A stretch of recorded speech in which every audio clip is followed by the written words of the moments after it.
Σε αυτό το βίντεο θα σας ξεναγήσουμε στην κρατική όπερα της Βιέννης. Όλοι γνωρίζουμε πως η Βιέννη είναι συνυφασμένη με τη μουσική και γενικότερα τις τέχνες, γι' αυτό και η όπερα είναι ένα από τα αξιοθέατα που δεν πρέπει να παραλείψετε. Θεωρείται μία από τις σημαντικότερες όπερες και έχει το μεγαλύτερο ρεπερτόριο σε όλο τον κόσμο. Τις πρωινές και μεσημεριανές ώρες υπάρχουν ξεναγήσεις σε διάφορες γλώσσες, Δυστυχώς όχι ελληνικά, οι οποίες είναι πολύ ικανοποιητικές και μαθαίνετε αρκετά ενδιαφέροντα πράγματα. Άνοιξε τις πόρτες της τον Μάιο του 1869 με το έργο Don Giovanni του Μότσαρτ, παρουσία του αυτοκράτορα Φραγκίσκου Ιωσήφ και της αυτοκράτηρας Σίση. Πλέον, ο αριθμός θεατών που χωράει ανέρχεται στους 2.284 και δεν υπάρχει βράδυ που να μην παρουσιάζεται κάποια παράσταση εκεί. Το πρώτο πράγμα που είδαμε κατά την ξενάγηση ήταν η πλατεία της κεντρικής αίθουσας και έτσι μπορέσαμε να φανταστούμε πώς θα ήταν να βλέπαμε μία παράσταση εκεί.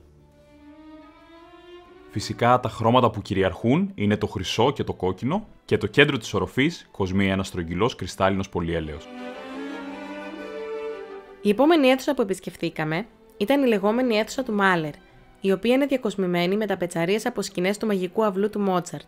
Σημαντικό να αναφέρουμε ότι εκεί λαμβάνουν μέρος και οι οντισιόν των μουσικών της ορχήστρας και των χορευτών του μπαλέτου. Τεράστια εντύπωση προκαλεί και η κεντρική σκάλα του κτηρίου. Στο κέντρο της οροφής υπάρχει μια τοιχογραφία της θεάς Τύχης που μοιράζεται τα δώρα της και τις τρεις αψίδες κοσμούν τοιχογραφίες που απεικονίζουν τον μπαλέτο, την κομική και την τραγική όπερα. Πιο κάτω υπάρχουν πίνακες της όπερας και του μπαλέτου και τα γύρω γλυπτά αναπαριστούν τις 7 τέχνες: αρχιτεκτονική, γλυπτική, ποίηση, χορό, μουσική, θέατρο και ζωγραφική.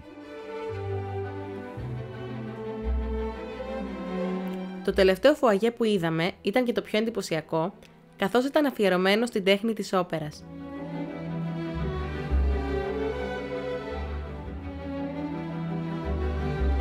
Γύρω σου, σε περίοπτη θέση, υπάρχουν λευκές προτομές διάσημων συνθετών, πάνω από τις οποίες υπάρχει τοιχογραφία με το πιο διάσημο έργο του.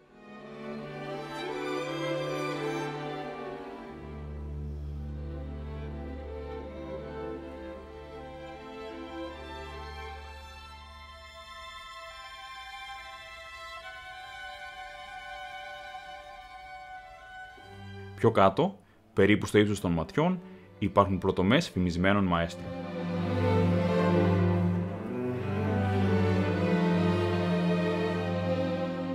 Το τελευταίο σημείο της ξενάγησης ήταν λίγα λεπτά στις καλύτερες και πιο ακριβές θέσεις που βρίσκονται στο κεντρικό θεωρείο.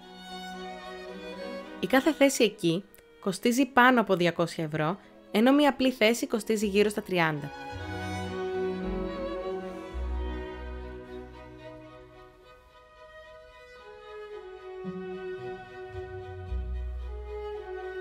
Παραδοσιακά, αυτές οι θέσεις ήταν κρατημένες για τον αυτοκράτορα.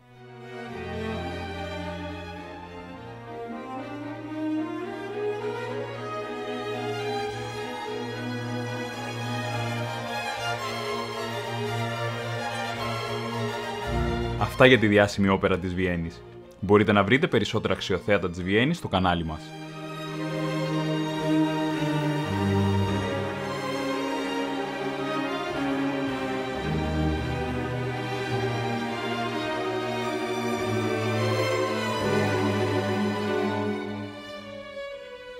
Τα λέμε σε επόμενο βίντεο. Bye!